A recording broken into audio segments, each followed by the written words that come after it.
Hormones of heart, kidney and gastrointestinal tract. As we know that certain tissues which are not endocrine glands but they do secrete certain kind of hormones. As you can see, atrial walls of heart secretes ANF, which is atrial natriuretic factor. It is responsible for decreasing the blood pressure. Whenever blood pressure rises, it is responsible for decreasing it. It is a peptide hormone.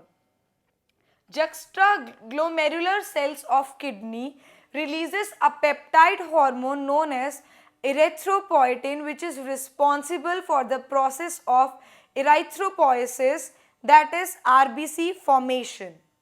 Endocrine cells of gastrointestinal tract.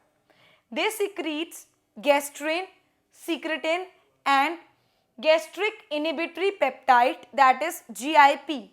Gastrin is responsible for the secretion of HCl and pepsinogen. Secretin acts on exocrine pancreas to secrete water and bicarbonates, and GIP works on other secretory cells and tissues to stop the secretions of gastrointestinal tract. Mechanism of hormone action. Hormones, they get binded to a specific protein known as hormone receptor, and thus they form hormone receptor complex, and then the physiological change or response is seen.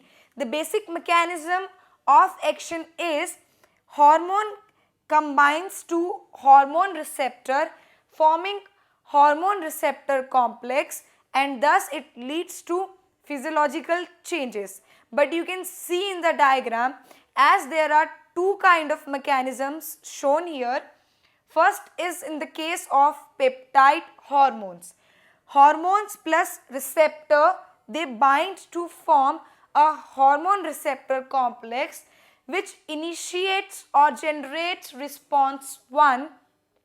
After this response 1, generation of second messenger is taking place, which leads to biochemical response, and this biochemical response in turn leads to physiological response. In case of steroidal hormones, hormone binds to the receptor, forming hormone receptor complex, and this then acts on messenger RNA and then onto the proteins, thus showing physiological response or change. In case of this kind of complex response, usually it is seen that the response is shown by regulating gene expression, gene behavior and chromosomal behavior. Depending upon the chemical nature of hormones, hormones have been categorized into 4 categories: peptides, steroids, iodothioneins and amino acid derivatives.